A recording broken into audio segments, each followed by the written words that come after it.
Hello and welcome to Fats on Film. I'm your host, Hannah Ogilvie, and this is the podcast where we talk about fat and body representation in film, TV, and wider media. This week, my guest is Iona Smith, contributor to Ghouls Magazine and TV development manager. Hello, Iona! Hi, how are you doing today? I'm good. How are you doing? Oh, living the dream as per. Living the dream. Oh, like I saw this thing on Twitter where that's like a real white people saying, living the dream. Yeah.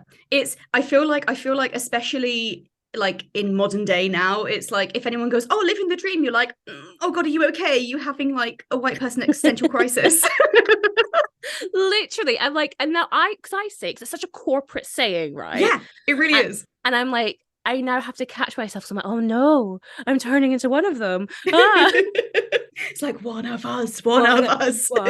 You can't escape it. I'm like ingrained into corporate life, Oh, me and you both. Yeah. They're feeding them corporate machine. I'm Mm-hmm. just a bit of chum. That's all we are. Very existential. Straight away.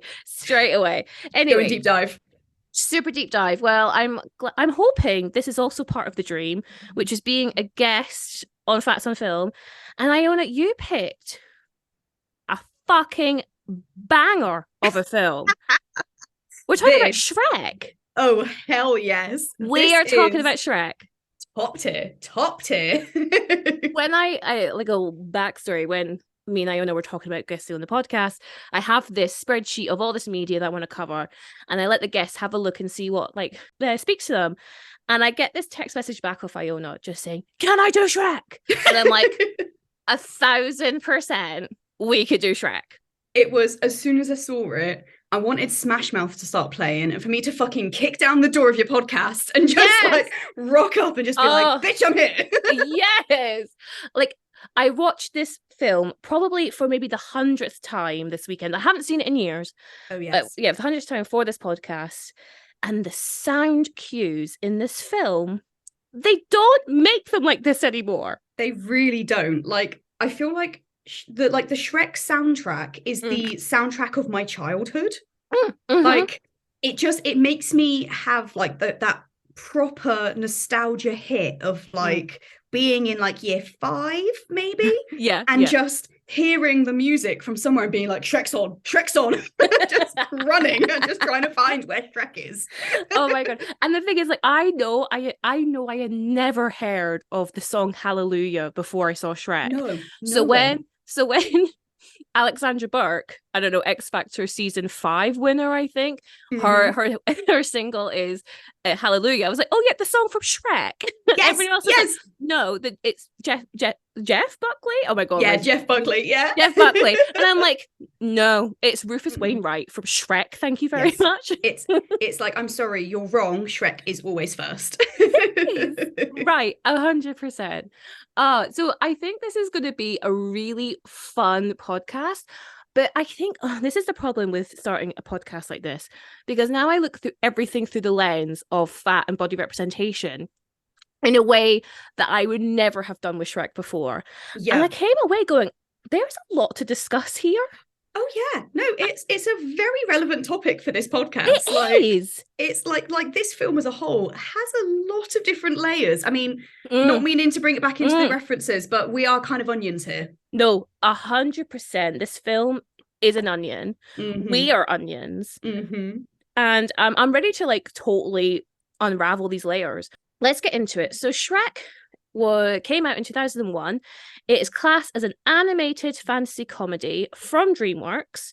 Then we have Mike Myers plays Shrek. We have Eddie Murphy playing Donkey. Cameron Diaz is Princess Fiona.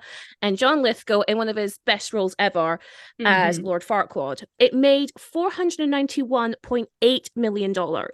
Whoa. Wow. This is massive. It won the very first Oscar for animated feature film. Momentous. I know. And the 2 other films nominated were Monsters, Inc., which again, banger of a film. Didn't know in my head, I don't realise that there's the same time.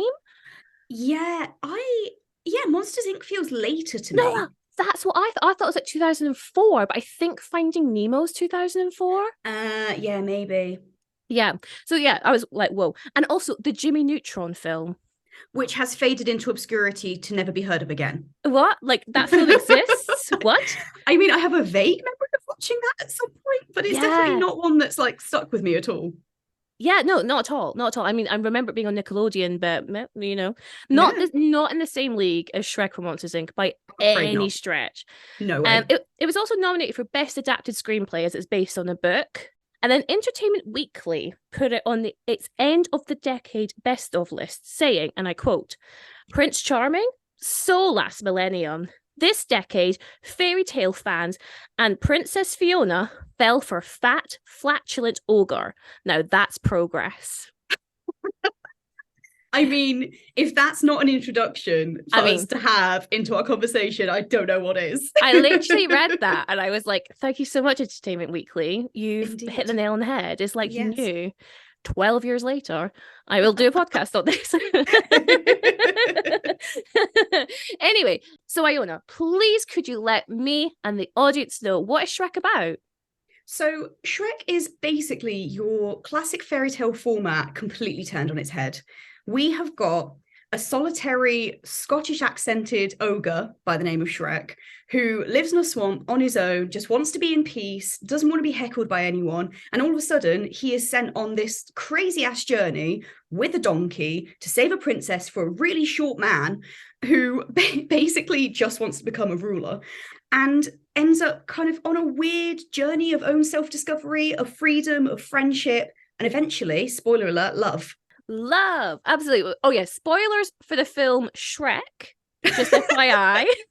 Spoilers throughout. If someone is listening to this and hasn't seen Shrek, firstly, they've missed an entire section of like film history. Like, no. No. I feel this film, and I don't know how right or wrong I am, I'm just going to say it. I feel this film really changed children's films. I was watching it again. Maybe it's been 10 years, maybe a bit longer since I've last seen it.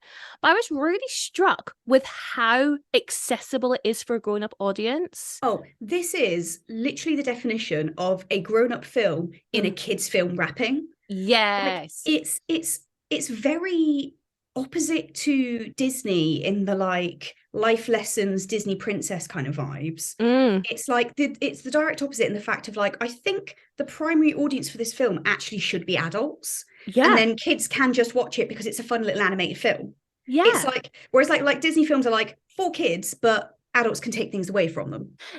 But then I also think this might be where Pixar shifts because like I mean, I'm trying to think of Pixar up until this point. It's probably Toy Story, right? Yeah, and I don't know. Toy Story is accessible for adults, but it is about toys. Yeah. But then shifting into Finding Nemo, which is about loss and mourning and grief and finding oneself again. And then I'm thinking even more recent Pixar films like Inside Out or Turning Red, which I mean, I've watched those films and I have questioned like how much are kids getting from those films, because I feel like you have to have a more established sense of self to understand what it's telling you, almost like an emotional maturity. Yes, exactly that.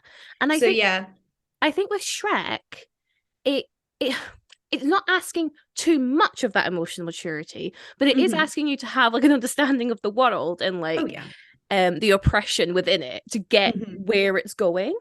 And kids aren't going to know that, are they? No. I mean, unless you've been a kid that's had to grow up way too damn fast. Like, I don't think so. And like, so maybe from this kind of perspective, then, like the year that Shrek came out was DreamWorks basically turning around to Disney and being like, up your game. And then Pixar was like, I will meet and match you. And then obviously Disney Pixar and blah, blah, blah. And the rest is history. Yeah. So I don't know if you listen to the Disneyversity podcast. I've heard of, yes. Oh my God, it's so interesting. I find it fascinating. I'm kind of watching the films with them. Love it. And my understanding is Jeff Katzenberg, he was at Disney Animation. Yes. And then he moved to DreamWorks. And I think Shrek was his like big fuck you Disney film. Yeah. I am in no way qualified enough to speak about that. Please go to that podcast, understand more. But that kind of makes sense, right? That is this is literally DreamWorks going like, your move. This is what kids, and not only kids, but like an entire audience you're missing out on, which are the parents who are also watching these films. They want to see this, you know. Mm-hmm. I want to ask you, Iona, do you remember the first time you saw this film? So in like the back of my memory, I can't remember the first time I watched this film, but I remember the time in my life where I watched this film the most.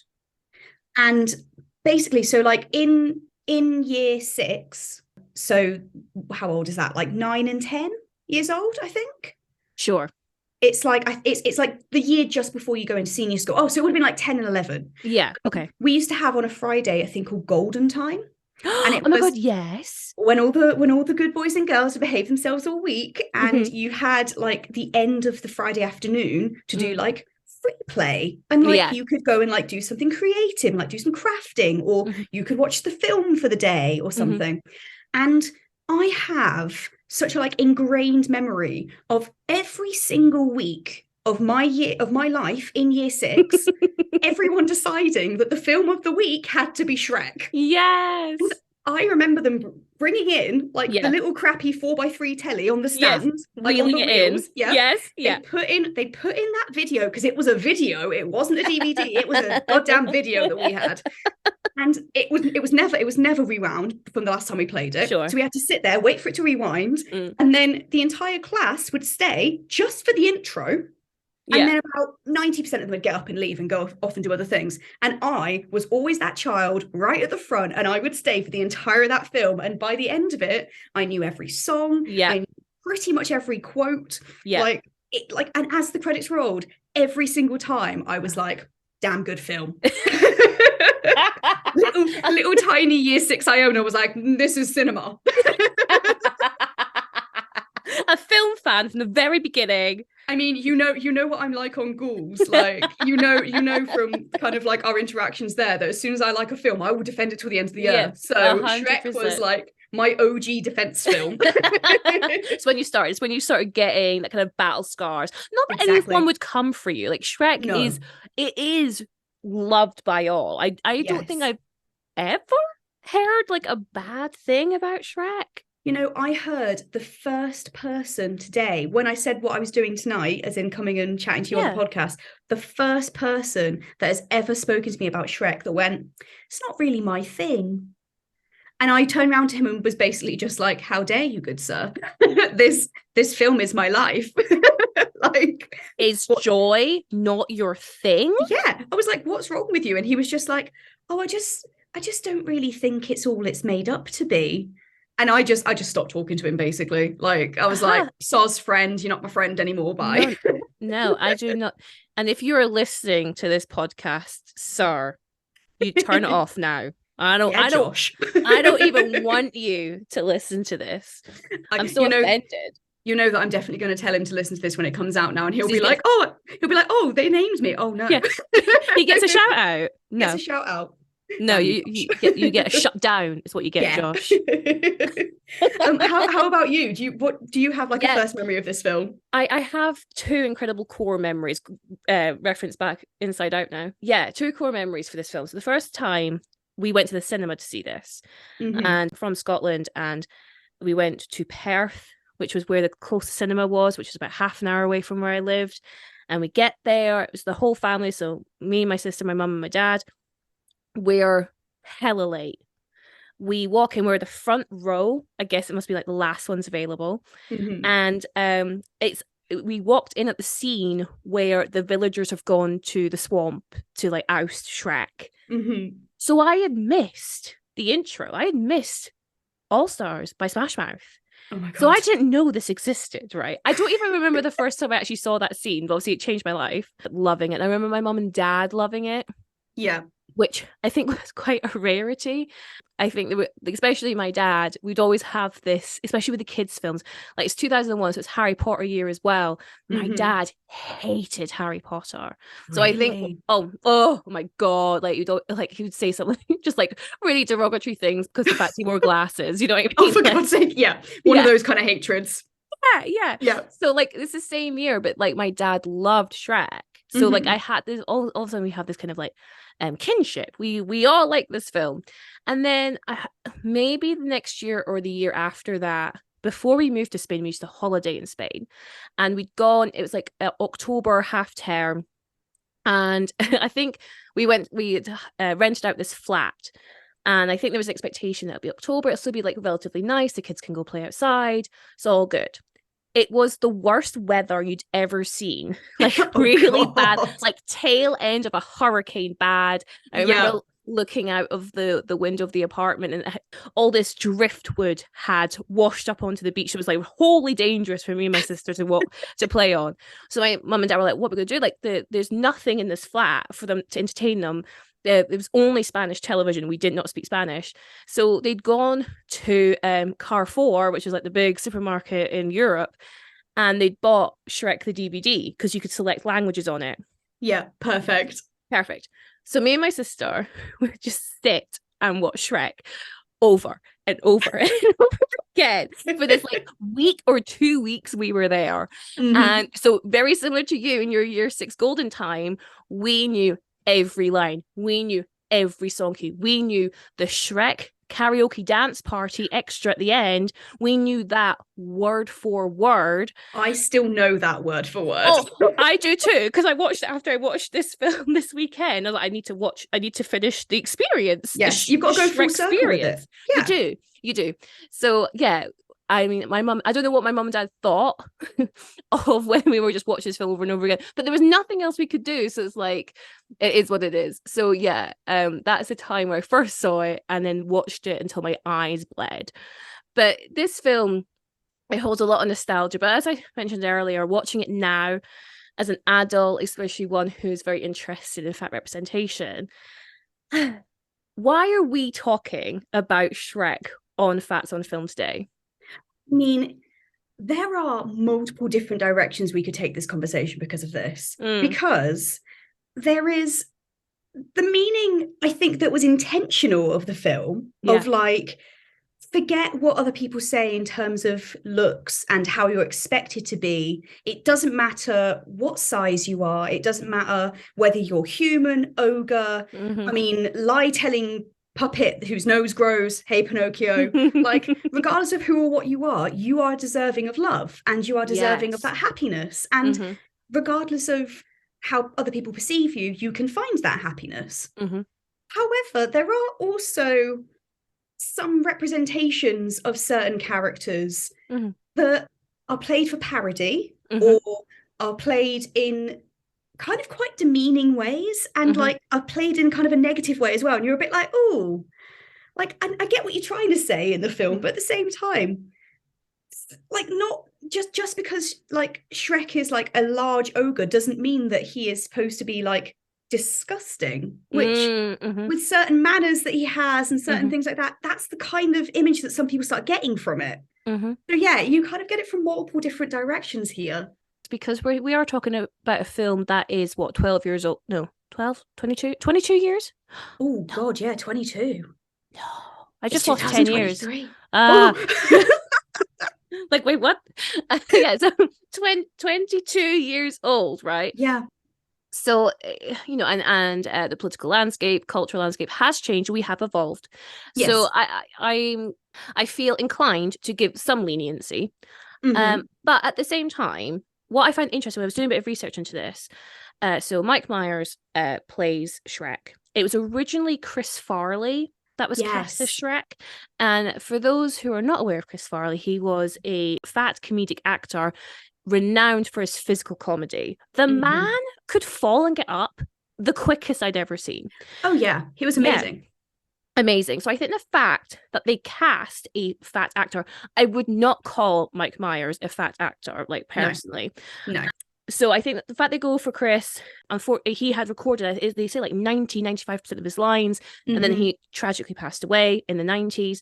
So that's when they brought in Mike Myers, and they completely got rid of all of his line and Chris Farley's lines, and they also tweaked the script to make it more for, like, I guess, Mike Myers' focus. Again, at this time, Mike Myers is very famous for being his own, like, character actor, creating these characters like Austin Powers or Wayne. I don't know what Wayne's last name is, but Wayne's World. Yeah, Wayne's World Wayne. Wayne's World Wayne.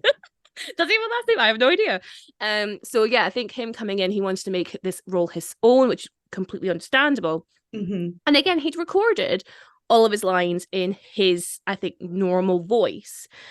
But then they wanted him to do it in a Scottish accent. So again, Mike Myers is famed to a certain degree for his Scottish accent. So he's done that before in So I Married an Axe-Murderer, which is a fantastic film. I really love that film. I love that film so much. I love it. It's great. It's so much fun. So much fun. It's really good laugh. And then Austin Powers, The Spy Who Shagged Me, in Fat Bastard. So these were the Scottish characters that Mike Myers was known for. He is Canadian, just FYI. If you didn't know, guys. If you didn't know, this is like, it's not his thing. And then he comes into Shrek. And what I found interesting, and I would love to get your understanding on this as a fellow Scot, is Mike Myers does a Scottish accent for fat characters. Yeah. Which, so for context, I know obviously I don't have a Scottish accent, but for everyone listening, my entire family is Scottish. Yeah. So, like, as someone who comes from a Scottish family, I feel like I should be insulted by that. I feel like I should be taking offense about that. And I don't know if that's like modern 2023 me trying to take offense to it, or whether that's something that I should have found offensive back in the early 2000s as well. Because like the assumption that because he's Scottish, kind of linking to the fact that he's fat in most of these characters, I'm like, is that going by the stereotype that all Scottish people are fat? Is that going by because we eat a lot of bad food by stereotype? Is that because like we're seen as like the short, angry, fat Scottish people up in the north, like yelling at things and not really doing exercise? Like what is this assumption? Yeah, I had never thought about it again until I started having this lens on, and I am offended, and I'll explain why. I think you're absolutely bang on the money. There is this real stereotype that Scottish people are unhealthy. I have been asked, I couldn't even, maybe 50 times by different people, if I have ever had a battered Mars bar. And then the next question will always be, oh, and you batter pizzas there, don't you? And I'm like, oh, we're not aliens. Like, this is literally a conversation that has come up so many times with me as well. As soon as I mention anything about Scottish background, but then I am a little bit in the stereotype that I do absolutely fucking love about a Mars bar. No, however, totally, it's not all I eat. No, and this is the thing, and it's like if you're infamous for a food that is quote unquote unhealthy. For some reason we lack all actual rhyme and reason. We just assume that every person who has a Scottish accent must eat this for breakfast, lunch and dinner. And they query it as if it's like the most bizarre thing in the world. I'm like, surely, like, I'm not the first Scottish person you've ever met. If I am, get out more. Like, oh, okay. And then secondly, like, why do you care? Why is it so? Go try it yourself. Yeah, go and try it yourself. It's like if you're that adamant, like you need to have your own self-experience for that. Like, also, it's so unfair to assume that just because you're Scottish doesn't mean that you haven't eaten anything that's like not beige. Yeah, like, I know, right? I bloody love a carrot. I'm just saying, and I don't bat that. No, and again, it is absolutely just brushing everyone with the same brush. Everyone with the same brush. And then the other thing, I have been told, so for context, I'm Scottish. If you can't hear it, the accent is slightly there. It goes, it comes back. But I spent my teen years in Spain at an international school, so a fuck ton of English kids and a fuck ton of everywhere else, right? And again, I would get asked, isn't the expected life expectancy in Scotland really low compared to the rest of UK? I get that asked all the time, as if I, 14-year-old Hannah, like health secretary for NHS Scotland, can give you an answer. I'm like, I don't know. I don't care. Like, why? It's this idea, like, again, and it's equating health to morality, and it's this idea that, like, I'm to be mocked because my fellow people apparently have a lesser life expectancy than the rest of the UK. Why is that to be mocked? And I get they're kids, but adults do this too. Oh yeah. And I'm just like, and so to kind of bring it full circle, I truly think that is the stereotype that Mike Myers is playing into with these characters. Yeah. Because it's not a one-off. What's that phrase? Like, once is like, you know, happenstance, twice is coincidence, and 3 times is a pattern. This is a pattern. Yeah. And it when I clocked it, I was like, this needs commenting on. And so me and you were commenting on it. And I'm glad you're with me. I'm glad that it's like, sorry, Mike Myers, I'm coming for you about this. No. Like, this ain't okay. Yeah. Like, in any context, it's not okay. No. Like, and I feel like if he was questioned about it nowadays, he'd be like, oh, but it was comedy of the time. Yeah, like, sure. Oh, like it, like people thought it was funny back then, so I lent into it a few times or something. And you're like, just because it's of the time does not mean that it's okay. Absolutely. And the thing is, like, with all that kind of stuff, when people I mentioned it then, I am going to give some leniency to this film because of, you know, times have changed, but it's absolutely okay to go, oh, that was acceptable at the time. I know it's not acceptable now. Exactly. I know it's not. Don't defend it. Point it out for all its flaws. You can still appreciate the film in a different context. 100%. Like, you can appreciate the film in a vacuum, but you can also appreciate that, like, actually now, in today's eyes, that can be seen as problematic. And I wouldn't do that now. And that's, everyone would be cool with it, but people just get so defensive over fuck all. We're just like, we evolve. We are humans. We evolve. If we thought the same as we did 22 years ago, then we have stagnated, and then civilization's crumbled. Civilization is already crumbling. Oh, we're already fucked. I don't think we've stagnated just yet. Just yet. Maybe that's really optimistic of me. I don't really know. As the pessimist, I'm like, it's a slippery slope. We're all fucked. That's it. No, I'll be the optimist then. I'm like, no, we're good. We're good. We just got to get over these bumps and make sure everyone has human rights. That's the fucking bare minimum. Yes. Oh God. Anyway, this is not a political podcast. No politics, please. Politics aside. Back to your point about disgust in Shrek. So have you seen the film Bridesmaids? Yes. Hold on. I have an episode on Bridesmaids where I spoke about Megan McCarthy's character. No, Megan McCarthy. Is that her name? Melissa McCarthy. Thank you. Her character's name is Megan. Yes. Oh, that's confusing. There's too many M's. There's far too many M's. Melissa. Yes. So Melissa McCarthy's character Megan, and the rest of the bridesmaids all shit themselves in the bridal shop. It's great. We love it. However, I did have a problem. The fact that Megan, the fat character, is the one who kicks off the chain of events. She's the one who starts belching really loudly in the bridal shop, and then she's the one who like shits in the sink. And I do think if the film had just left it at only Megan, I'd be harsher with it. But I do appreciate that all the women kind of fall to the shitty slide that it is. But the point being, we see a lot with fat characters this idea of that they're unhygienic, that they lack basic table manners. So Shrek, I mean, the first time we meet him, he's pooping in his outhouse. That is our introduction to Shrek. Using a fairy tale book as toilet paper. Yeah. He doesn't even have toilet roll. He doesn't even have toilet roll. Where's your Cashel, Shrek?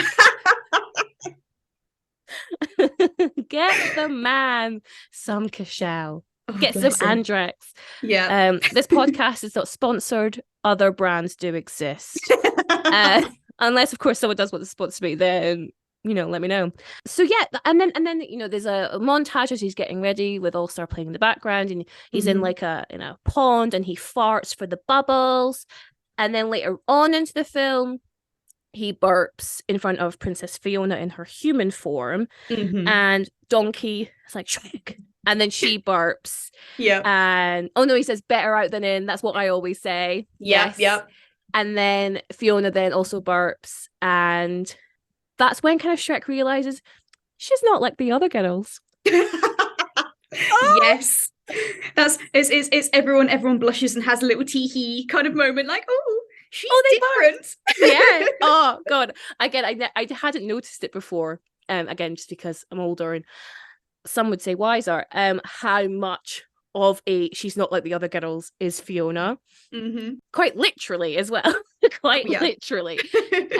So yeah, I was struck with the whole like, yeah, Shrek is just kind of playing into the stereotype of slob, of unhygienic, of disgusting, and that really is just so frustrating. And I would like to think that wouldn't happen now, but I guess like it kind of lends itself to this stereotype and also makes it like more unhuman. And I get he's an ogre, but if you're lacking these basic decency manners, then you're taking the humanity away from him, making him more of an animal. And where fat people are already compared a lot to animals, it does not help. It does not help the cause. No, not at all. I think like you said, because I bet you any money if you spoke to, say, one of the creators of Shrek and was like, what was your thinking behind this? They'd be like, but he's not a person, he's an ogre, and therefore it justifies it. But actually, the whole story behind him is almost him kind of not like finding his humanity, but like realizing that there is like good in him. There's like all this like nice kind of like love stuff. Yeah. So you'd think that from the offset, he'd at least show hints that he's not completely just disregarding of his own bodily health and things like that. But no, they fully play into it. And they're like, he's fat, he's scary, like he's going to be really dirty, he's going to kill a fish with his fart, he's going to he's going to shower in mud. Like, you're totally right. And I think it's a whole thing. It is. And to that, I think again one of the other defenses will be, well, this is a kids film and kids find farts, burps and poop really funny. And I'm like, yeah, sure you thought that. I mean, it's such an easy defense, but unfortunately, like, as a fat adult kid though, getting name called, these stereotypes really get reinforced at kids. Like I used to get told, especially when I got to high school, but the amount of kids that would tell me that I stank just because I was big. And I'm like, just like, it plays into this idea of like that we're dirty, that we're sweaty, and I'm like, no, like my hygiene's pretty good, thanks. It's like I am very capable and very aware of looking after my own personal hygiene. Thank you very much. Yeah. Like regardless of size, like I look after myself. Like don't just assume. No, but it is quite offensive. It is, and it really is perpetuated in media. It's really perpetuated in like, I guess, like social media and how people comment on other people's hygiene when, you know, we haven't invented smell-o-vision, so I don't know how you could possibly tell someone's hygiene through just looking at them. It's a stereotype that has always existed, and if they, you know, obviously we're, I guess, creating arguments when we're not here to defend themselves, but like they could argue that it's for the kids. I mean, they're adults, they know that this stereotype exists. But again, I think, 22 years ago, we did treat fat people differently then than we do now. Shrek is the hero of our story. Yes. But when we first meet him, he truly thinks he's the villain, which I think is really interesting because fat villainy, very much a thing, very much a stereotype. Oh, yes. Yeah. And I think like, but he doesn't want to play the villain, but he feels like he's like fulfilling almost the role that society has given him. Yeah, it's like the expectation that's been laid upon him just because of who he is and how he's grown up. Yeah, exactly. And there's a really good scene actually that my partner pointed out when he first meets Donkey after he saves him. Donkey asks for Shrek's name and there's a beat, and then Shrek just kind of goes, Shrek. As if no one has ever asked him what his name was. No. And again, like that humanity kind of coming in. And Donkey and Shrek's relationship, I appreciate it's like definitely where a lot of the comedy comes from in the film. But I took a really deep reading from it. Oh my God, like, please tell me. I was like, oh my God, have I gone too far into Shrek? No, we love going too far. Tell. Okay. for context, I am a white person, so I might be completely misreading this, but I have just watched Hairspray with Sarah Miles. Yes. I don't know, it's episode 6 or something of the podcast. And in that, you have this parallel. So Tracy Turnblad, fat teenage girl, wants to be on the TV show. She's being told she's not allowed because she's in a big body. Then you also have the Black community who also want to be on the TV show, but they're being told, no, you can't be on the TV show. You're in the wrong skin color. You're in the wrong body. Yeah. So there's this kinship between the two because they kind of understand each other's oppression. For the basis of the story, that's how they're kind of aligned. Yes. In Shrek, Donkey is played by Eddie Murphy, a notable Black actor. Yes. And Donkey is the only one who empathizes with Shrek. He's the only one who doesn't judge him, doesn't judge a book by its cover, a fairy tale book by its cover. And I was like, oh, is that, am I, as the audience, meant to read this idea again about kinship? You know, and Donkey is a fairy tale character who is ostracized, isolated. No one wants to be his friend. Like, it's super sad. He feels like a closeness to Shrek because he is also ostracized, isolated, judged. And I find it interesting that the character that is voiced by a Black person is that point of view. Yeah. Am I reading too much into this? No, do you know what? Like, as you're explaining it, that to me also makes absolute sense. So for context as well, for listeners, I am also a white woman. Hello. So obviously we could be completely reading too far into this. Yeah. Fair enough. But the othering of those two characters does definitely put them in kind of allegiance with each other. And like you were saying, so I listened to the episode about Hairspray with you and Sarah. I do see the point that you're making in terms of, obviously in that context, that's what aligned them together. In this context, with both the kind of voice actors as they are, in terms of Eddie Murphy being a Black man, like that kind of othering does work in terms of an alliance. Because they have both been ostracized by society for their different reasons, and therefore they form a kinship through the loneliness of being pushed aside by others. Yes. And no, that does make perfect sense to me.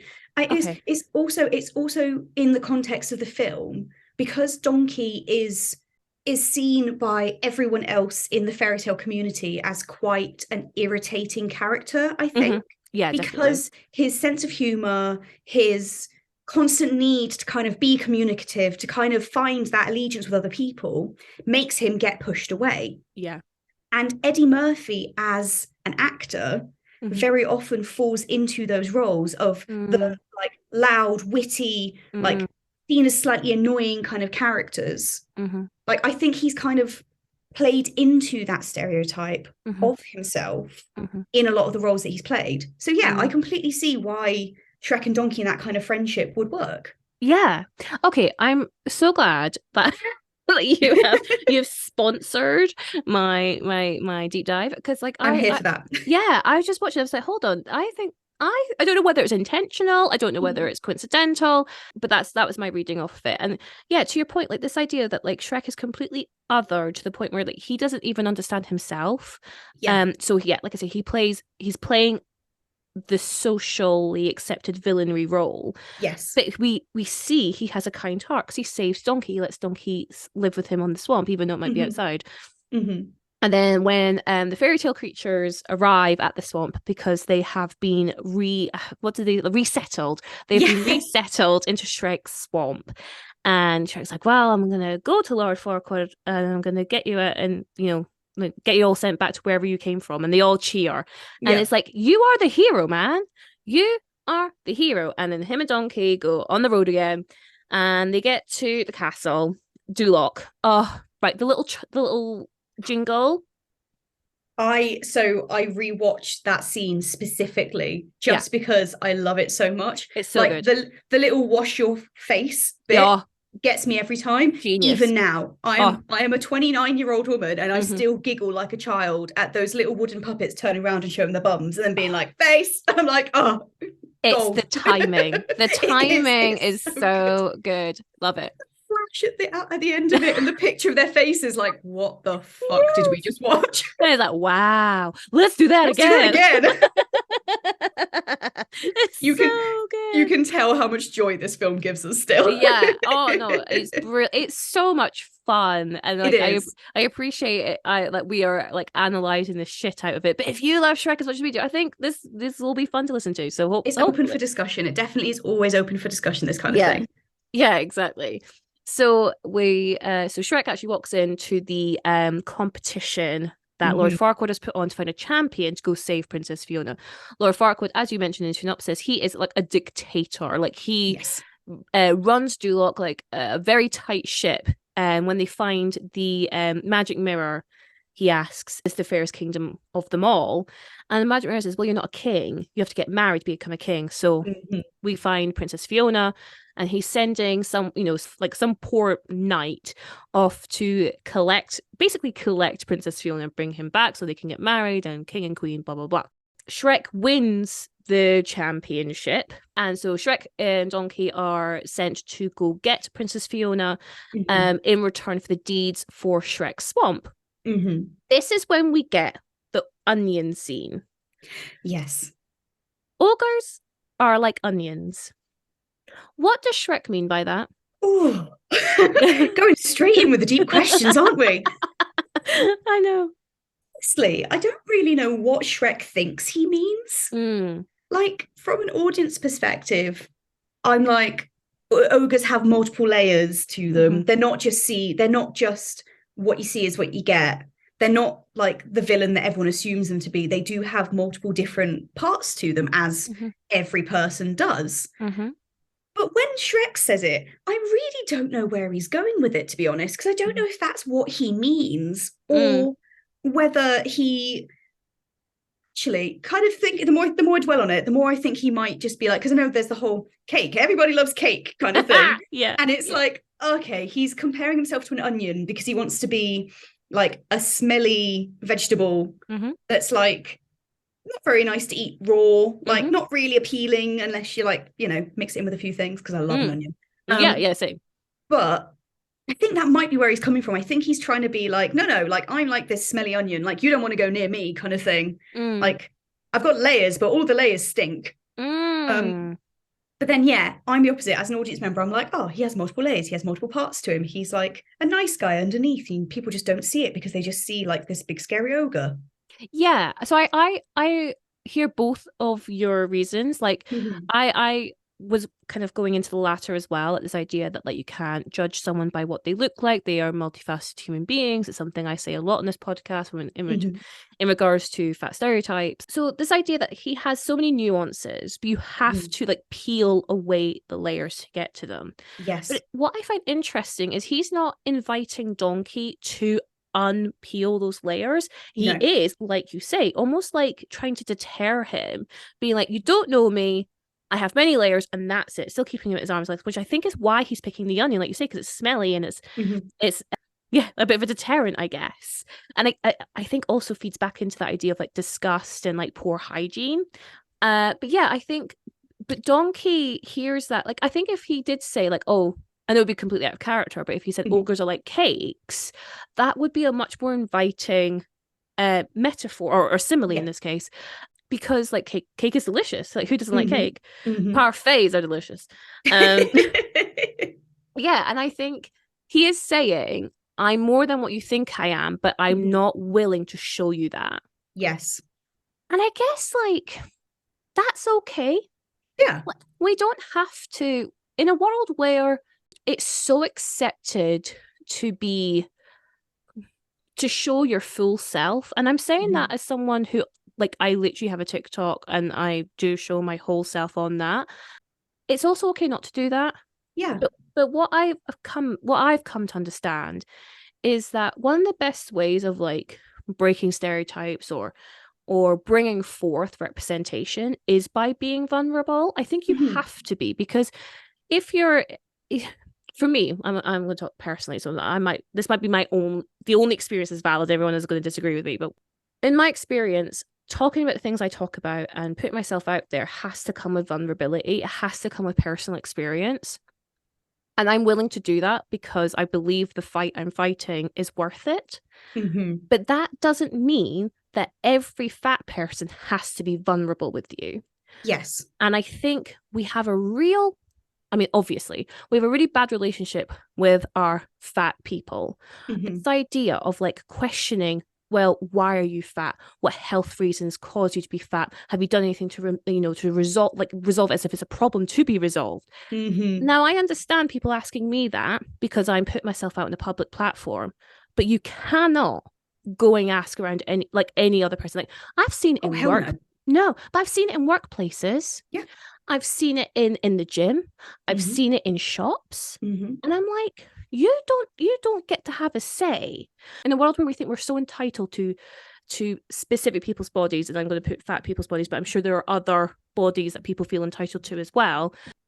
I mean, like, it's your prerogative whether you talk to these people or not. Yeah. And I just think with this analogy that Shrek's saying, he is saying, like, listen, you don't know me, man. I've got multiple layers, but I'm not inviting you to look into these layers. No. And that's completely fair.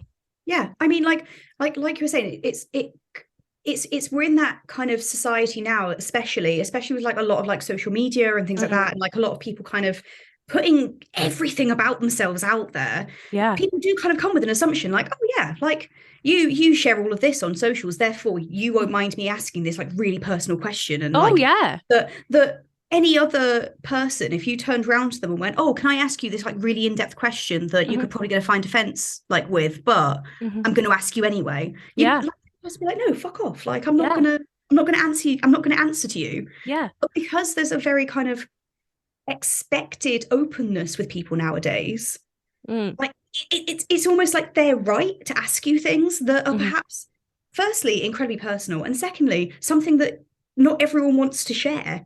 And like, so put it into context, the older I get, I mean, I like people who know me know that I have basically no filter. I'm an open book. I will literally just word vomit at people, whether they like it or not. And I'm so sorry the amount of personal stories I've told people, and they just definitely weren't asking for it. And I'm like, here's my trauma. But at the same time, the older I get, the more I'm like, do you know what? I kind of wish I was Shrek in like, I want everyone to leave me the hell alone. I'm going to go live in a swamp on my own and just be happy with my own damn company. Like the older I get, the more I'm like reverting back to Shrek at the beginning of the film. Yeah. And I'm like, can people just leave me alone? Yeah. That's a really good point, actually. And there's a parallel scenes there because, so he making himself like a nice dinner of like toads and eyes and stuff. And he has a bit of a sigh, but he then kind of smiles to himself and then starts eating. It's only when he meets Fiona and starts to build a relationship with him, he has that kind of same scene again where he sits down to the dinner table to eat, but he is sad because he's got no one to eat it with. It's only when and again, I think it's because up until this point, Shrek has never met someone who would happy to have dinner with him. Yeah. And then he meets that in Fiona, and she shows him that he is worthy of kindness, respect, and ultimately love. Yeah. And I think that's a really good parallel, like of his like character growth, of like actually he is starting to appreciate he's worthy. I get the nuance of the scene is that they've had the bump in the road, and it's actually quite sad because he thinks she doesn't love him, but we all know he does, or she does. But I think it's like, it's growth, right? We for Shrek, he obviously didn't realize that he was looking for companionship, and then he finds it when you least expect it, as it happens to everyone. As it happens, exactly. Or as we get told, it happens to everyone. Yeah, exactly. So we get to the castle. Yes. There's a fire-breathing dragon, and Shrek has armored himself up to go and get Fiona. Fiona is in her human form during the scene, and she's very, very excited to meet her knight, her Prince Charming, as it were. And they get out, they trap the dragon, and then she finally, asks him to remove the helmet. She hasn't been able to see that he's an ogre. I have no idea why, because Shrek's like 7 foot tall. Yeah, it's a little bit obvious, isn't it? I think. Obvious, but hey ho. It's fine. It's fine. And then she does, and then Shrek removes the helmet, And she has a strop saying this is not meant to be, like, you're an ogre. She's very disappointed by the fact that she's an ogre. And he says, were you expecting Prince Charming? And she goes, well, yes, actually. And then that's when Shrek kind of like, puts those defenses back up, puts her on his shoulder, and they start marching back to Duloc. Yep. And then she's doing her whole, like, fairy tale thing, like, it's just tell her she's not your one true love. And like, she's very sappy. She's very like, what's Lord Farquaad like? Asking like her, what is her future husband like? Mm-hmm. But then we find that she needs to get cover before the sun goes down. And we don't know why, but they give her like in my opinion, it's like a Jesus-esque thing, like, yes, the little hole in the boulder bit. Yeah. I mean, I was like, we're recording this quite close to Easter, so I feel like this is quite appropriate. Yeah. I watched this film on Easter Sunday, and I was like, this is where Jesus had risen, is where Fiona is now sleeping. And Shrek and Donkey have a really nice scene where they bond. And Donkey says, like, why are you always trying to push people out? And then Shrek says, it's the people. The people don't want to be with me. Like, they take one look at me and they see this big, scary, like, terrible ogre. And it's just easier to, like, go along with it than fight it. Yeah. And Fiona has heard this. Mm-hmm. I really appreciate this vulnerability from Shrek. Yes.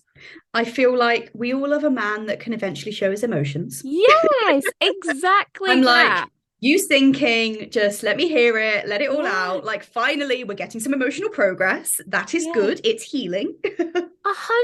They're having a bit of a therapy. And Donkey says, I didn't see you as a big scary ogre.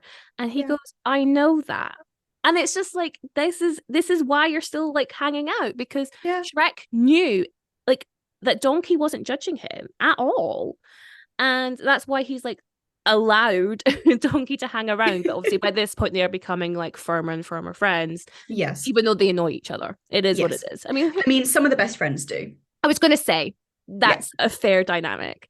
Yeah, so then because Fiona heard this last night, she suddenly feels she has judged Shrek too harshly. She has seen the softer side to this ogre, and so she wants to make amends the next day. So she makes them eggs with the brilliant bird bursting scene. With her voice. It's genius. It's beautiful. It's so funny. And so let's talk about Fiona. Mm-hmm. So Fiona is meant to be our Disney princess. And up until this point, we agree with her. Like, she is our Disney princess. She's upset that her Prince Charming hasn't come. She starts singing beautifully in the forest, but also she's killed this bird. Disney princesses don't kill birds, Fiona. No, they do not. And so we see this turn. We see this shift in who Fiona actually is. Mm-hmm. And perhaps she had some kind of front on the first day. Makes sense. We put our defenses up when we meet strangers, and I can definitely feel that, like, I either I do this at work. Actually, I fall into like almost a stereotype which I know will get me better results at work, if that does that make sense. I'm a chameleon when it comes to work. Like even the tone of my voice changes depending on who I'm speaking to. Like, if it's someone that I know needs like happy peppy Iona that's going to do anything that they need, then I'm there, and it annoys me, but I'm there. But then if it's like someone who is, I guess, seen as like on my level in terms of like their work or like their like role in the office, I will literally be like, all right, fucks, what do you want? Like, you get very different types of Iona depending on where you are on the company. So it like the assumption and the roles that you play in front of different people is a very conscious decision, I think, that you make. Yeah, definitely. So I think that's what Fiona's doing here, right? So when we first meet her, she's put on ultra princess mode because she believes Prince Charming's come to visit her when it's not, and she projects a lot of anger at the ogre that has saved her. And then the next day she's starting to put those barriers in and actually going to show us the true Fiona. We have the burping scene, which we referred to earlier.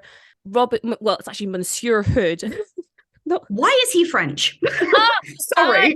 This is a question I needed to ask you. When I was rewatching, I completely forgot that he was French, and I was like, why? No, I've never questioned it until this watch, and I was like, because I love this scene, I love this song, I think it's so funny, I think it's so fucking good. But I have no idea why he's French. And you know, I can imagine when I was younger, I just assumed that Robin Hood was a French tale. No, it's not. No, it's not. Robin Hood is from like where near where I grew up. I was going to say it's Nottingham. It is literally Sherwood Forest in Nottinghamshire. There is no reason for it to be French, but anyway, I love it. It's a French in Nottingham, but do continue. Yeah, it's an inspired choice. I absolutely adore it. And you know, she's thrown into this damsel in distress role, and she hates it. She fights back, and we see this like Matrix Charlie's Angels-esque scene, and again, iconic. I fucking love Charlie's Angels. I fucking love it. So I was like, yes. And I was just like, yes, Cameron Diaz, come on, show us what you got. So she has this, and we realize again, like, well, we as the audience realize, Shrek and Donkey realize, oh, she's not like the other girls. It's the fact that Shrek just goes, hold the phone, just drops Donkey. Carries on, and Donkey's like, yeah, so good. Everyone's and then just very confused. Yeah. Oh my god, that's such a good scene. And then she says something. She kind of like throws his words back at him, like, don't judge people before you get to know them. Oh, there's an arrow in your butt, and so good. And he's like, would you look at that? And Donkey obviously freaks out. We move on. We have a montage. I didn't realize Shrek loves a montage. We have many a montage. Oh, and all of them are there for like narrative development as well. It's not just like random montages all the time. They are there for the narrative. 100%. They were like, this could be 20 minutes of screen time, or we can condense it to 3 minutes and still get the same results. Yes. This is a 90-minute film, and it fucking moves. Oh, it does. Quick. I love it. I'll bring back the 90-minute films. My campaign starts now. Bring it back for all the people with the short attention spans, including both of us. Yes, please. So they have their like, it's like a date, right? It's like a date montage. They have they go over the tree. She swats the flies. They blow up the frog and the snake. Classic. And then they get to Duloc. And what I really noticed this time is that as they make the approach to Duloc, they're arm in arm, Shrek and Fiona, which is so cute. And then and then Fiona all of a sudden like makes up a lie, and she says, "Oh, Donkey doesn't look so well. Maybe we should rest and have dinner tonight before heading back to Duloc in the morning." Shrek goes along with it because he also wants to spend more time with Fiona. Yes. And then they have some weed rat, and they're about to kiss. And then Donkey, look at that sunset. Look at Damn it, Donkey! Jesus, Donkey, read the room. Terrible. Literally, Donkey's timing there. They could have saved like the third act of the film. You would have realised what was going on. It would have been like, big revelation, and then it's happily ever after, so sweet. Like, Lord Farquaad, he can go. Like, we're done with him. I know. No, Donkey ruins it, and we realise it's sunset, and Fiona has to go hide. Donkey realises he's interrupted a moment. Yep. And then Shrek gets very insecure in his feelings, and whether she shares the same feelings, I can understand that. So he goes off to get firewood, and Donkey goes in to speak to Fiona. And then, dun dun dun, twist, Fiona's an ogre. We never saw that coming after the multiple times that we've watched this film. No, never saw it coming. Now, in Shrek's defense, I definitely never saw this coming when I first watched this. To be fair, yeah. I mean, I was 9 years old. Yes. But I didn't see it coming. No. So Fiona's an ogre, and we find that she's been she had a curse cast on her by a witch, a la Disney princess stories, which makes her an ogre when the sun goes down. But true love's kiss will reverse the curse, and she will take true love's true form. Yes. And we realise that that's why she's wanting to hide herself. That's why she's really pushing to marry Lord Farquaad, because he has to be her true love, and she'll stop becoming an ogre every night. So Donkey's trying to, say, you should tell Shrek. Shrek will understand more than anyone else in this story. And what I find interesting is Fiona, even though Shrek is the same, Fiona is so insecure about how she looks. Yeah. And going back into my deep analysis of Shrek, do we think this is commentary of the beauty standards to women? Oh, 100%. Because as a man, Shrek can just live with it. Like, who cares if he is actually like some, like, as he's been painted in the film, gross, hideous, ogre, monster, like all of these things. Whereas if a woman had the audacity to be that, my God, it's all hell to pay. Because women have to be prim and tiny and proper and so sweet and delicate and beautiful, and they can't have any sort of curve on their body, especially in the early 2000s. Like, we are talking just slightly post the era of like Kate Moss being like, nothing tastes as good as skinny feels. No, fuck Brilliant. That. I'm sorry. I know. that phrase makes me like full of rage. But I digress. Yeah, the beauty standards for women have always been like that, unfortunately. And I'm sad to say, I feel like they haven't changed that much. Yeah, I think you're absolutely right. So we see a lot in film and TV, the bigger, fatter husband with the straight-sized wife. We very rarely see it the other way around. You do see it in Hairspray because she gets a Zac Efron. Yes.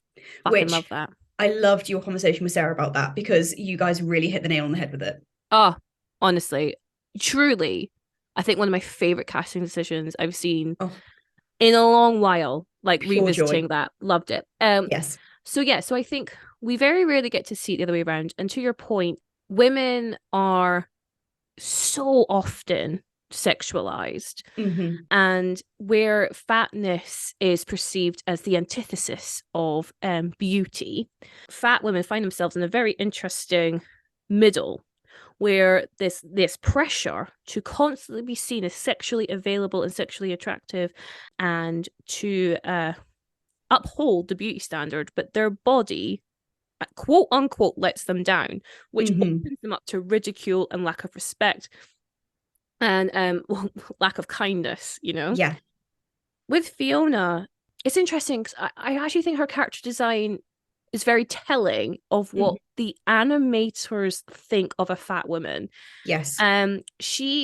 Her fatness is in her legs and her bum and her boobs. Yes. She still has a defined waist. She has a very small belly. Yes. Very, like, in comparison to Shrek, who his is all in his belly, and he actually has really small legs. Yeah, it's all like for it's almost like the stereotype of that animation. Like, he carries it all in what I guess would be described as his gut. Yeah.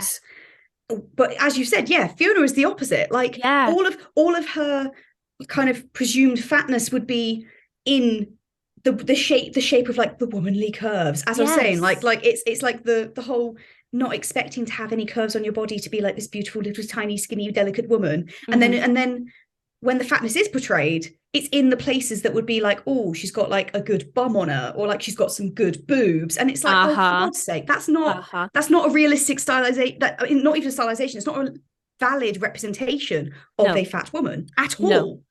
The thing is, there are ways to be socially acceptably fat. Yes. And there are ways to be socially unacceptably fat. Yes. So you see a lot, again, on social media, because they're real people, like, especially the fat creators that I follow. And, they have got, big, beautiful round faces. They'll have a double chin. They'll have, maybe a flat chest. They might have big arms. They might have no bum, but they have a belly. And the ridicule these people get because they don't have the fat in the right places, as you said. But then there are other, there'll be women who are the, same size, same weight, but it'll be placed differently just because that's how biology and genetics works. We hold our fat in different ways, but because like it's less on their belly and more in their ass or more in their boobs, that's better because, you're still hot because you've got bigger tits. And Fiona falls into that. And I find that really upsetting. Yeah. Because it's like you're still like this whole fucking film is about it's okay to not be the beauty standard. You can still find love. You just have to respect yourself. You just have to be kind to yourself, and you will find love, and you'll find someone who looks at you like you're the best thing in the world. It doesn't matter what you look like. It matters what's in here. But then they unravel and undo all of that by giving a figure that is easily consumable. Yes. And it's the phrase easily consumable is literally the most appropriate phrase here, I think. Because it's the type of fat that people will enjoy, kind of thing, which is so stupid. Yeah, it is.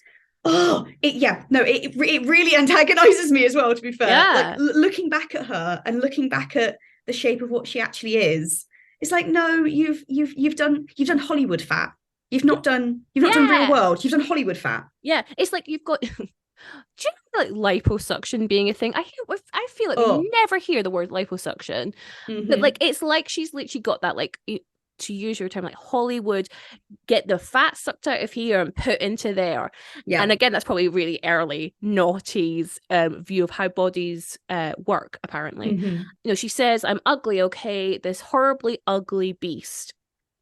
And Shrek overhears. Yep. And he assumes that she is talking about her. And he goes off in a huff. Don't fucking blame him. But I also wish, like, you didn't hear the whole thing, Shrek. But he's got insecurities. So, like, you know, I don't. The assumptions are there. Yeah, I don't blame his reaction, but I'm also like, no, just have a conversation about it. Talking solves things. Who'd have thunk? I know, right? Oh my God. The next morning, Fiona decides she is going to tell Shrek after Donkey's little pep talk. Yes. And she runs out, and then the sun has come up, so she returns to human form. And Shrek has returned, but he has brought with him Lord Farquaad and his band of merry men. Fiona and Shrek kind of Fiona thinks that Shrek's just being an arsehole. Shrek's like, no, Fiona, you're an arsehole. They have cross wires. She decides to go off with Lord Farquaad and insists that they get married that evening, obviously to prevent the curse, or to resolve the curse, I guess. And they go, and Donkey's like, are you really just going to let her go away? And Shrek's like, that's what she wants. And he also, like, ignores Donkey because he thinks that Donkey's on Fiona's side. Yep. Then we have another montage. I say that. We love a montage. I was going to say, I say that make that sound so exasperated. No, again, it's all good because it's Hallelujah and it's very dramatic and very moody. And we see it hurts. It does hurt. We see Shrek go back to his empty swamp. We see Fiona getting ready for the wedding. We see Donkey reunite with Dragon. And then Donkey decides, rightfully, that he is owed half of the swamp because he did half of the work. And I fully agree with Donkey. I'm like, yes, Donkey, get what's yours. You're entitled to half that swamp. But of course, Donkey, he is so smart because he knows what he's doing. Like, he knows he's like aggravating Shrek to the point where Shrek will start to speak to him again. So they have a conversation, and Shrek explains why he's suddenly turned really cold. And Donkey tells him, like, no, you've got it all wrong. She wasn't talking about you. She was talking about somebody else. And again, Donkey, friend for life, doesn't tell the secret. He is like top tier friend, secret keeper.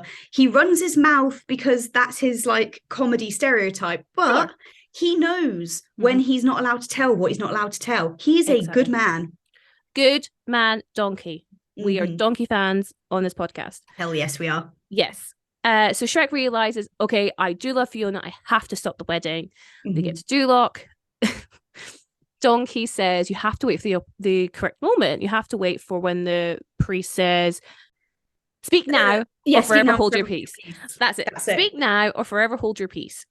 And so Shrek starts to throw Donkey up to the window to work out where they are in the ceremony. And then Donkey goes, oh, bye, Pete. I think he's already said it. So Shrek just runs in as Lord Farquaad and Princess Fiona are about to kiss. And he says, I object. So he says, no, I like you. And Lord Farquaad mocks him. She says that she wants to show him what, like, her secret.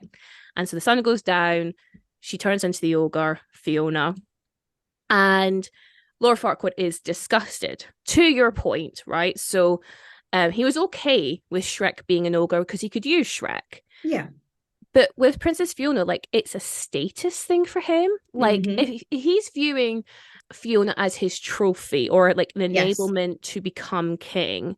But now all of a sudden she is this, to use the film's words, like, ugly ogre. He's like visibly repulsed by her. Yeah, it's the fact that she is no longer the object of his sexual desire that he saw in that mirror. That was the whole fairy tale thing. And he was like, oh, she's gorgeous, she's perfect, she's so like she falls into the category of like the helpless damsel in distress that needs saving. Oh, look at me, kind of thing. Now, as soon as she shows what is supposedly her truer self, her kind of, I guess expressing what Shrek has seen all along in the fact that she's not like other girls. And all of a sudden, it's the opposite. Farquaad's like, this is awful. This is the worst day of my life. You have embarrassed me. Absolutely. And I do want to get into Lord Farquaad at the end here. I appreciate this could be a long ass podcast. You just strap in for this one. So she turns into the ogre, and Dragon comes to the rescue. Oh yeah, because Lord Farquaad says something like, "I will lock you up. This marriage is binding. I will lock you up. You'll spend the rest of your days in that tower." Like, he is so fucking aggressive in this moment. I was like, mate, calm the fuck down. And then Dragon comes in and eats Lord Farquaad, and everyone's applauding. It's very good. Yes. So then Shrek and Fiona have their I love you. And they kiss, and she has true love's kiss, and she takes on true love's true form. Iona, her true form. The true form is not the dainty princess. Her true form is Ogre Fiona. Ogre Fiona. And what is that saying? Yeah. What is that saying? So I think the thing is, like, we see throughout the film that she has these ogre tendencies. So this idea that she's happy to be burping, she's happy to blow into a snake to make it into a balloon animal. She has this quote unquote disgusting side of her. Or what, maybe that's not fair. Quirky side to her. She's the manic ogre dream girl of everyone's dreams. Yes, she is Natalie Portman in ogre form. Yes. And so the film is saying that I think that that love will bring out the truest side of yourself. I definitely feel this in my relationship, that I am 100% myself with my partner. We were talking about like how in our workplace we can chameleon, we can be whoever we need to be to get the results we need to get. But I don't need to have any of that mask or that wall on in front of my partner, because like we're in it, you know? Yeah. And I guess that's what the film is trying to say. Does it succeed? In the world of Duloc and I guess the surrounding areas, like the ogre Shrek were seen as bad, as negative, right? And we see that still at the end when Shrek storms into the church or the castle. There's like gasps and gawks from the crowd. But then at the end, when they're both ogres, and then they get married at the end, there are townspeople in attendance, but it's mainly fairy tale people. And I can imagine that fairy tale people are a lot more chill with ogres than your average human character. I think from seeing the interactions that Shrek has with a lot of them in the swamp when they get like resettled there, you can kind of tell that like a lot of fairy tale characters, they're not going to come and interfere with an ogre's life, but they're not going to be offended by him existing, kind of thing. Yeah, I feel that's the way that makes sense. And I'm just saying, like, I guess my point being, in the world of Shrek, ogres are still looked down upon. Yeah. Even spoilers for Shrek 2. In Shrek 2, that's a whole part of the plot, is that like the fact that Fiona has married an ogre and is still an ogre herself is a real point of contention with her family. So I'm thinking, like, the film is saying, like, yay, like, it's all good. Like, you know, just be who you are and you'll find someone who loves you. It doesn't matter what's on the outside.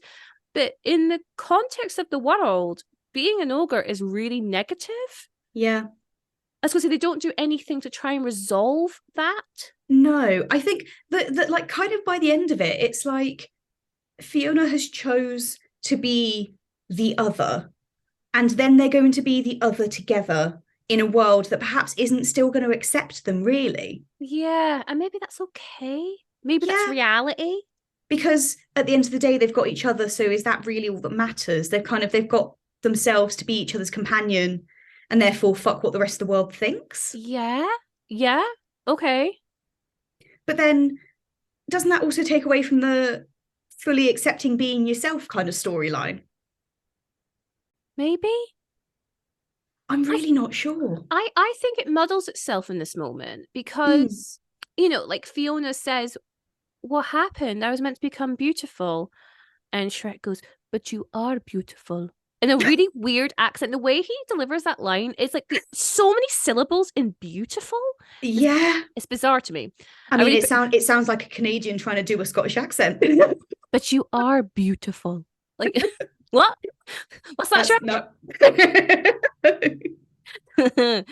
Yeah, I also think it's Mike Myers trying to be soft and romantic, which the man can't do. So no, not in anyone's imagination is Mike Myers soft and romantic. No, so I mean, sorry, Myers. No, so's Mike. Yeah, we found the limit of your ability here.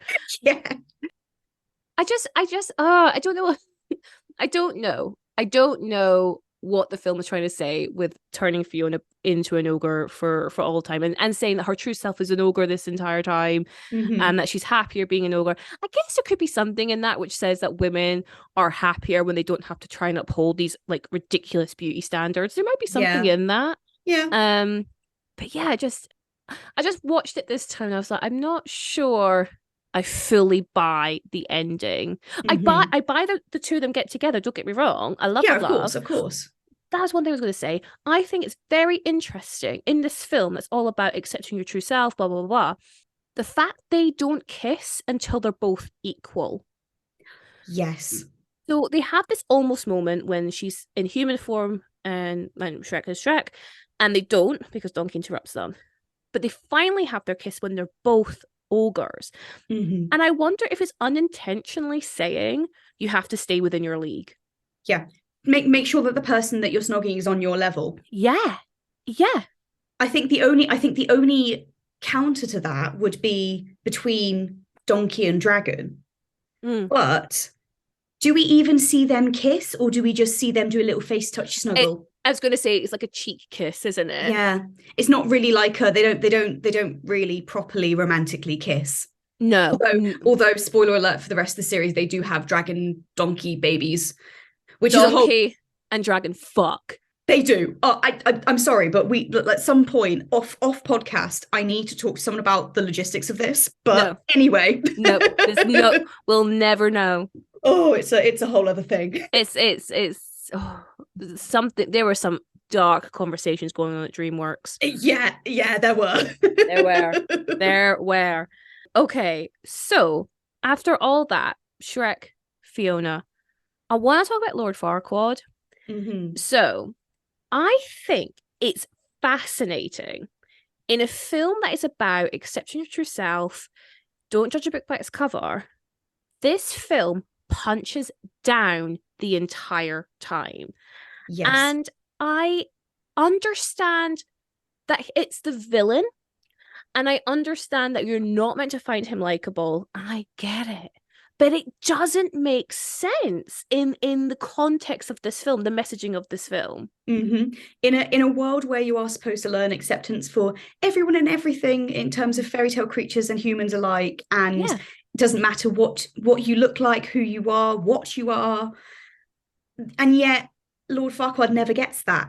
Yeah, I mean, I don't want justice, but no. And the thing is, I get he's meant to be Hitler-esque, but I don't understand. Oh, maybe I do understand. I think there is a sort of message here, which is this idea that he is so in denial of who he is. Yes. So like he has the most amazing armor on the horse where it makes his legs and arms look longer. When they pick him up and put him on the ground afterwards, and you're fantastic. Like, oh no, that was empty. Yes. What? Yeah. Like, you know, I'd love to know how Lord Farquaad like asked the blacksmith, like, oh, FYI, make these far too long for me because I want other people to think I'm taller. I feel like he put like a message towards his like chief advisor or something to be like, make sure the blacksmith knows what I want. And then that head advisor, whoever they were, had to go and be like, look, no, I know he doesn't look like this, but you need to make it look like he looks like this because that's what he sees and that's what he wants everyone else to see. And if anyone questions it, they'll probably get their head chopped off. Yes. I feel like it was like a middleman situation. Yes, 100% right. No, because he's not going to he's not going to tell anyone his own insecurities. No. He's above that. Yeah, and then again, you see it with like the cake top on the wedding cake. It's like I think it's even taller than Fiona. Yeah, and then she like squishes it down into the cake. Squishes it down. So clearly, this man is so insecure about his height. And I find that insecurity drives a lot of these behaviors, like when we talk about fat phobia, when we talk about other phobias, because people don't want people to look at them. No. And so especially if, unfortunately, as a fat body, I have been the scapegoat many times in my life to get attention of them for whatever reason. It you know, it might not necessarily be like specifically about my body, but it could be about what I'm eating, about like just my habits in general.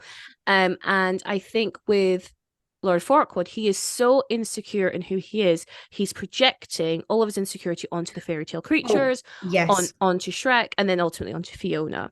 He's 100% the projector.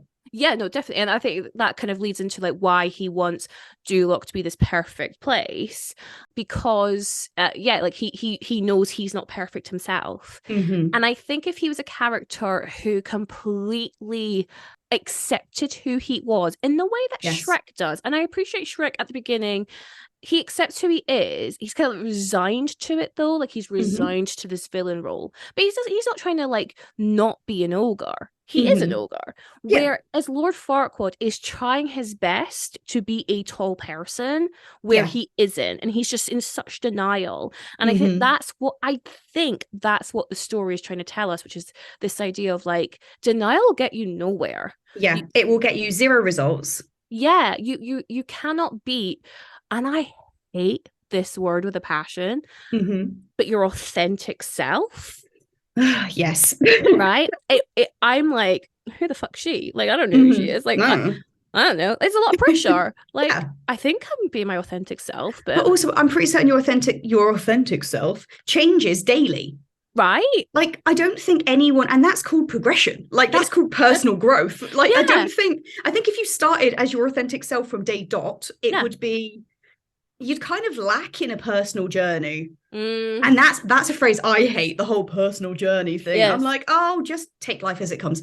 But that's just me being like, I don't want to have to face that stuff. It's fine. But yeah, I feel like the storyline from the Shrek like franchise gets better at doing that though, because my argument would be Fiona's dad goes through that journey and goes through the realization of he has to accept himself for who he is, because spoiler alert, he's a frog. So I think the creators of Shrek actually grew and developed and maybe learned from that mistake with Farquaad.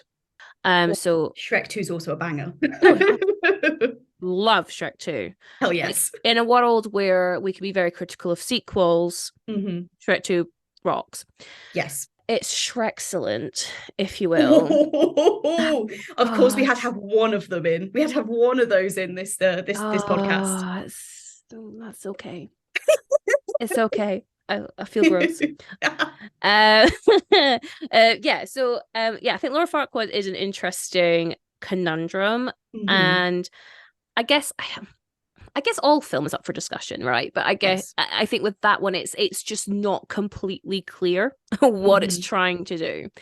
And again, it's also this idea of like, where I've seen this a lot recently, with I've seen it a lot in fatphobic and transphobic arguments. This idea that people don't feel that they need to give you respect if it took you so long to find love yourself, like self-love yourself. Yeah.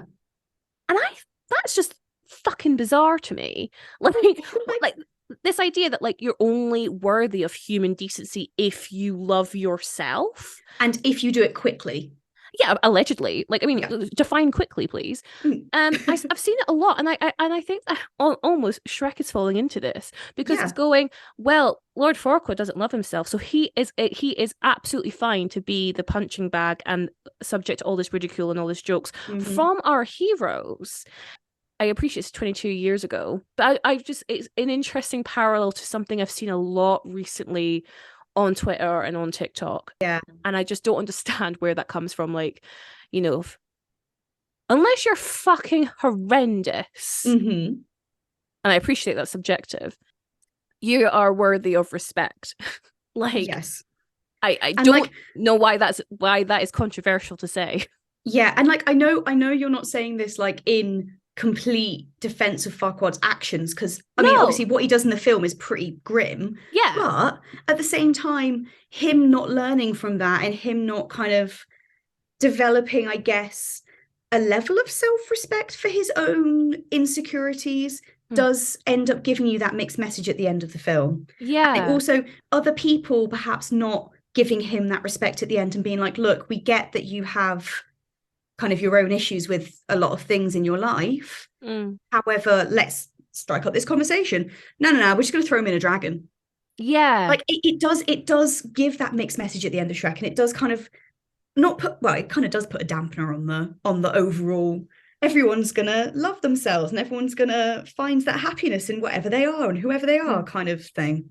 Yeah, because the story would still track if he was a average sized person. Yeah, it would still make sense. He is literally only short for the gag, unless they meant this intentional underlying commentary. Yes, and that underlying commentary doesn't appropriately shine through for the message unless he learns something from it by the experience he goes through. Yeah, really good point.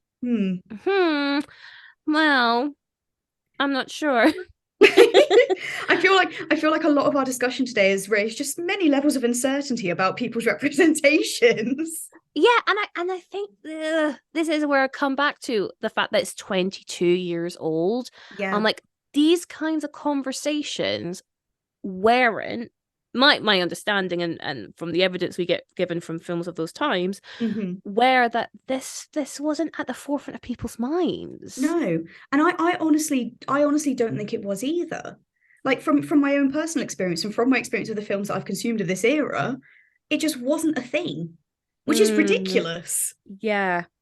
Yeah, exactly. I'm just having a look to see who the writers are of this, and it's got 1, 2, 3, 4, 5, 6, 7 screenplay writers plus the author of the book that it's based on. That's a lot of people. They are all men. Unless Terry is a woman. Terry is a man. He is a writer. Yes. He also did Aladdin and Pirates of the Caribbean, Curse of the Black Pearl. 5 of them, apparently. Apparently he has a but that makes sense, because if he created one of the characters, then he'll get like a writing credit. Of course he will, yeah.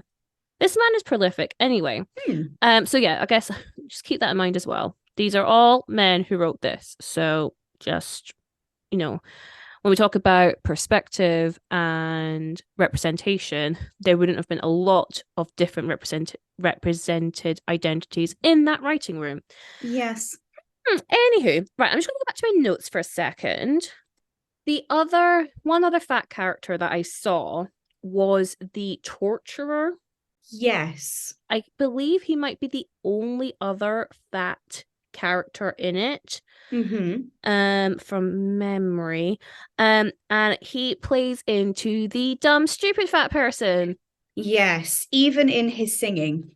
Yes. It's a certain voice, a certain parody voice that he pulls, and I'm like, oh, yeah, no, not now, not in 2023, please. No, and it's like pick number 3, my lord, and he's holding up the 2 fingers. Yeah. I'm just like, okay, cool. Unfortunately, you add nothing but apparent humor. Allegedly. Allegedly. Allegedly. So I think like that comes to like my final question. Do we think the fat representation in Shrek is intentional?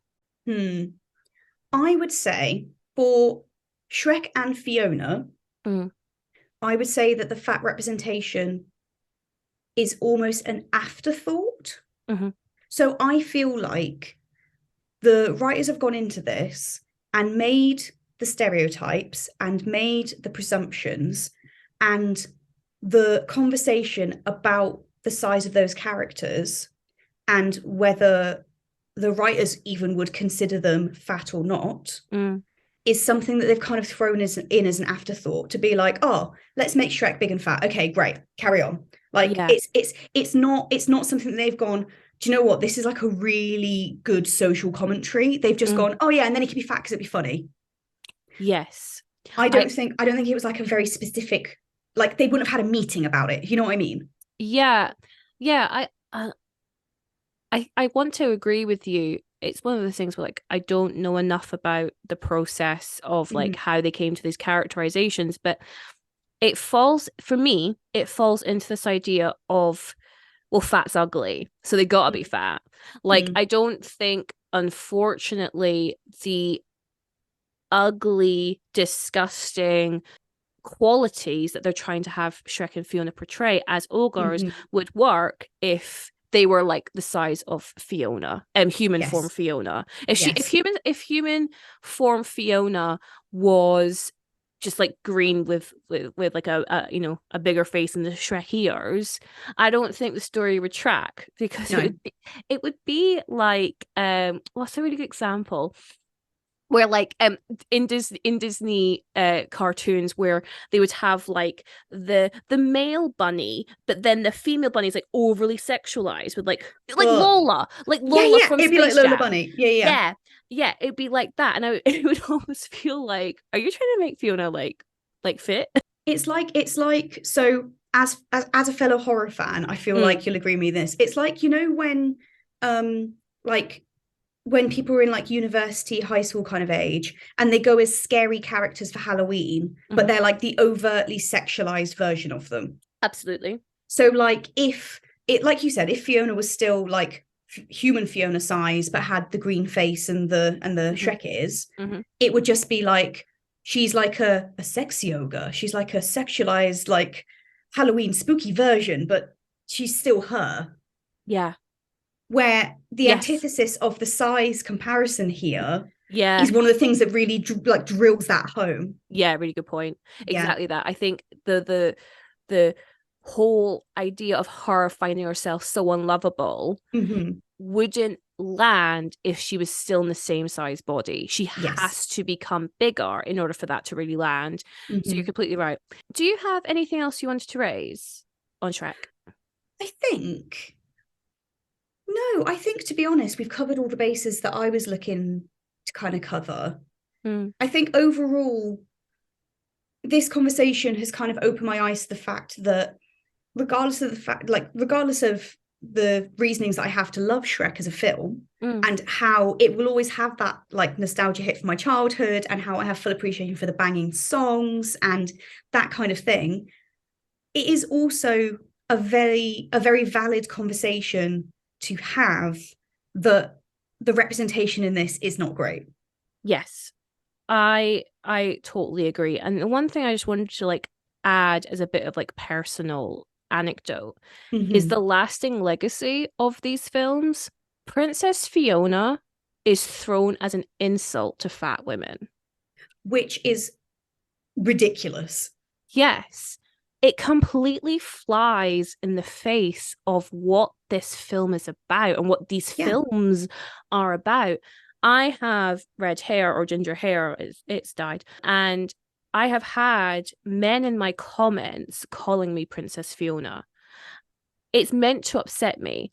And it's just, I'm not saying this media shouldn't be created, because obviously it should, but where the messaging of this film has been completely forgotten and is now being weaponized against people is just insane to me.